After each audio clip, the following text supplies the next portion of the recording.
and welcome to the Slookies Understand Careers, the Continuing Education Summer Series. I'm Stephanie Mueller, and I'm a Career Development Specialist at Southern Illinois University in Carbondale. Cover letter module. In this video, we will be going over how to craft and develop the cover letter itself. Before you start writing your cover letter, there are some things that you should keep in mind when writing. You want to use a polite and formal style of writing which demonstrates both self-confidence and respect for the employer. Stay away from using texting abbreviations and slang as it will be seen as unprofessional. Try to be clear, objective, and persuasive throughout your letter. Remember, this is your chance to demonstrate why you are the best candidate for the position.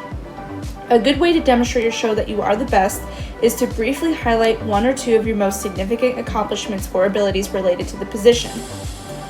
Try to use power action verbs throughout your letter to hold the employer's interest and to convey a sense of energy and enthusiasm. Action words such as accomplished, assisted, collaborated, established, supervised, and oversaw are good choices. But if you would like to view more, please go to our website under Student Resources to view the full list. One final thing to know before starting your cover letter is to not call attention to any weaknesses or cause uncertainty about your confidence or ability to do the job. You also don't want to lie about or over-exaggerate your qualifications and skill. In a situation where you might not meet all of the qualifications for the job, you could always say you are in the process of familiarizing yourself with that specific qualification.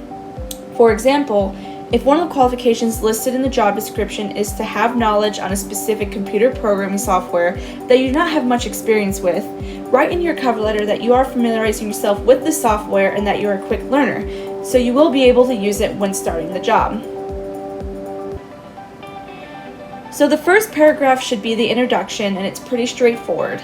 As mentioned before, your cover letter will be catered to the job you are applying for, so in your introduction you will want to begin by identifying the position, followed by the company or organization's name and the source of your information.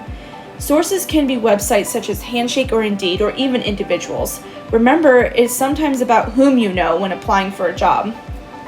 You'll then want to end your introductory paragraph by highlighting your strongest qualifications. This could include your education, prior work experiences, skills, abilities, or even personality. Here's a basic example of what an introduction could look like. I'm writing to express my interest for the position of student worker at Southern Illinois University in Carbondale, which I found on Handshake.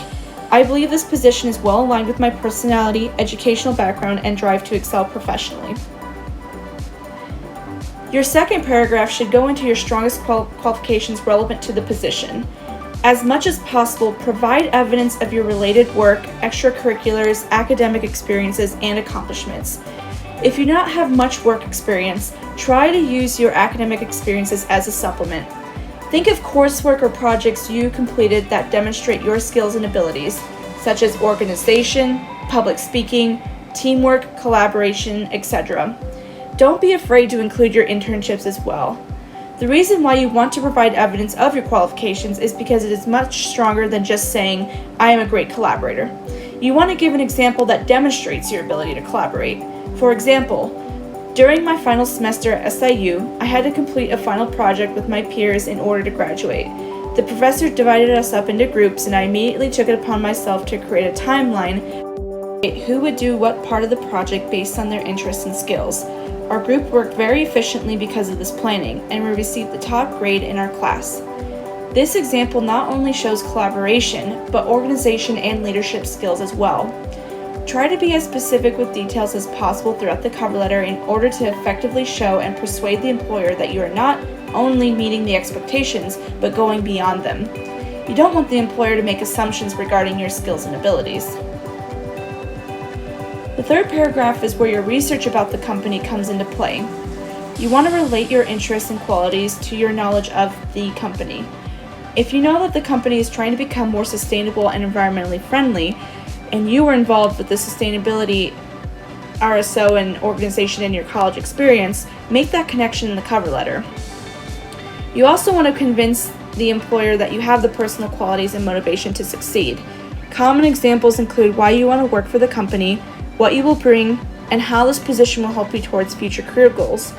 By knowing the company's values, mission, and goals, it can help you decide whether or not the company is a good fit for you and give you a reason why you want to work there. Employers often want to hear what you will contribute to their existing team or business as well, so it is a good idea to come up with new initiatives that you would like to implement within the company if hired. A common interview question that you might be asked is, where do you see yourself in 5 to 10 years? And I think it is a good idea to add your response to the cover letter. This is because employers and companies like to see that you are planning or thinking ahead, and to see if you are looking to work for the company in the short or long run. If you really do like the company, you might want to write something along the lines of, working for this company in this position would align well with my career and professional goals, as I can see myself staying here for the foreseeable future and not only growing myself but the company too. The concluding paragraph of the cover letter is also pretty straightforward. You want to indicate how to be contacted by including a professional email or your phone number.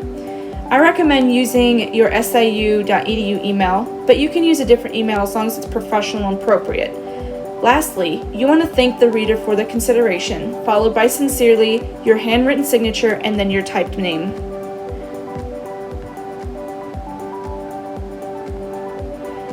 Thank you for watching the cover letter module. If you have any questions or would like assistance crafting or editing your cover letter, please contact the SIU Career Development Center to schedule your appointment. I hope you join us in our next module.